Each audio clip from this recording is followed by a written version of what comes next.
Oke, Assalamualaikum warahmatullahi wabarakatuh. Perkenalkan, nama saya Anjas Saripudi Nur. Saya mahasiswa bimbingan dan konseling semester 7. Saya dari Universitas Muhammadiyah Palangkaraya. Saya di sini magang di SMK Muhammadiyah Palangkaraya. Baik, langsung saja kita ke pembahasan materi yang akan kita bahas pada hari ini. Materi yang akan kita bahas pada hari ini yaitu pilihan karir setelah lulus SMA, MA, dan SMK. Lulus sekolah mau kemana ya? Setelah lulus dari SMA atau SMK, secara garis besarnya ada 3 pilihan alternatif karir, yaitu diantaranya: pertama, melanjutkan studi kasus ke jenjang pendidikan yang tinggi. Kedua, mengikuti kursus atau pelatihan. Yang ketiga, memasuki dunia kerja. Selanjutnya, merencanakan kelanjutan studi. Dengan melanjutkan pendidikan ke perguruan tinggi, tentunya kesempatan memperoleh pekerjaan yang lebih baik akan semakin besar pula. Apalagi saat ini tidak bisa dipungkiri, persaingan begitu ketat untuk mencapai pekerjaan. Di samping itu, di dalam agama kita dikatakan bahwa setiap insan wajib menuntut ilmu sepanjang hayat. Usaha berpikir dan mengoptimalkan fungsi pikir akan mendatangkan pahala yang besar.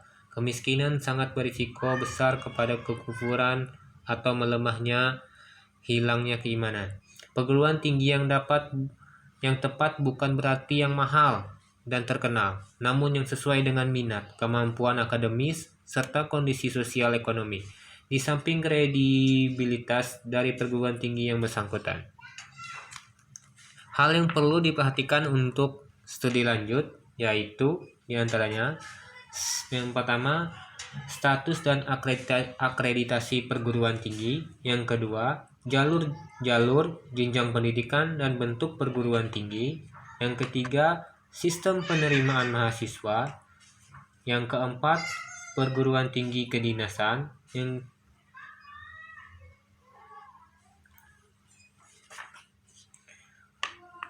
Yang pertama, saya akan menjelaskan tentang status dan akreditasi perguruan tinggi. Dilihat dari statusnya, perguruan tinggi dibagi menjadi dua, yaitu perguruan tinggi negeri dan perguruan tinggi swasta. Saya akan menjelaskan perbedaan antara perguruan tinggi negeri dan perguruan tinggi swasta. Perguruan tinggi negeri adalah perguruan tinggi yang dikelola oleh pemerintah, baik di bawah Departemen Pendidikan Nasional maupun di bawah departemen lain milik pemerintah. Perguruan tinggi swasta adalah perguruan tinggi yang dimiliki dan dikelola oleh perseorangan atau kelompok atau yayasan tertentu. Umumnya, perguruan tinggi negeri mendapat subsidi dari pemerintah dalam pengelolaan pelaksanaan pendidikan. Lain halnya dengan perguruan tinggi swasta, pembiayaan pengelolaan pelaksanaan pendidikan menjadi tanggung jawab perguruan tinggi yang bersangkutan sepenuhnya. Yang kedua, jalur jenjang dan bentuk perguruan tinggi. Ada 2 jalur pendidikan di Indonesia, yaitu jalur akademik dan jalur profesional. Jalur akademik bisa disebut jenjang sarjana S1, lebih menekankan pada perguruan ilmu pengetahuan serta pengembangannya. Setelah lulus jalur ini, mahasiswa berhak memperoleh gelar dan terbuka kesempatan untuk terus melanjutkan ke jenjang yang lebih tinggi atau pasca sarjana. Jalur pendidikan akademik diselenggarakan oleh universitas, institut, serta sekolah tinggi. Jalur profesional sering disebut jenjang diploma, menekankan pada penerapan keahlian tertentu. Mahasiswa diarahkan pada peningkatan kemampuan, keterampilan kerja, serta aplikasi ilmu teknologi.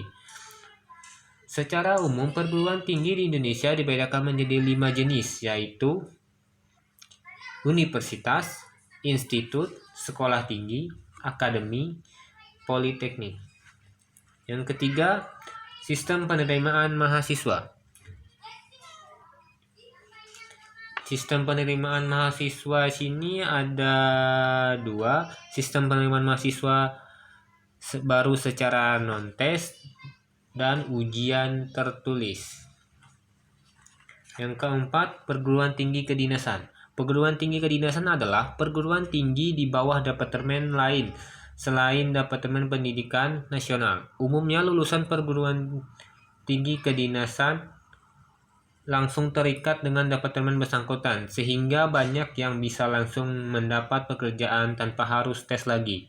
Keunggulan dari perguruan tinggi kedinasan adalah biaya murah, bahkan ada yang gratis, mendapat uang saku, adanya kepastian kerja, prospek cerah, serta fasilitas lengkap. Untuk dapat diterima di perguruan tinggi kedinasan dituntut syarat-syarat tertentu yang terkadang dirasa berat oleh sebagian siswa.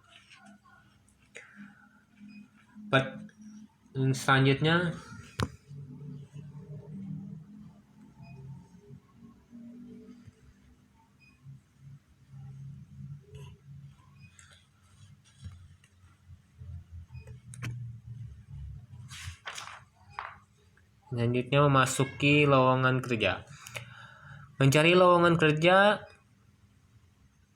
hal yang perlu dilaksanakan saat mencari lowongan pekerjaan itu mendaftarkan diri ke Departemen Tenaga Kerja sebagai calon pencari kerja, membaca koran atau majalah yang memuat lowongan kerja, melihat informasi lowongan kerja melalui media elektronik seperti televisi, internet, dan sebagainya. Rajin mengunjungi pusat-pusat perkantoran dan pameran bursa kerja, bergaul dan bertanya kepada orang-orang yang sudah bekerja, memantapkan rasa percaya diri. Selanjutnya itu mengikuti tes atau seleksi administrasi, seleksi akademis, psikotes, tes wawancara, dan tes kesehatan. Itulah materi yang dapat saya sampaikan pada pertemuan kali ini. Kurang lebihnya saya mohon maaf yang sebesar-besarnya. Saya akhiri, wabillahi taufiq wal hidayah. Wassalamualaikum warahmatullahi wabarakatuh.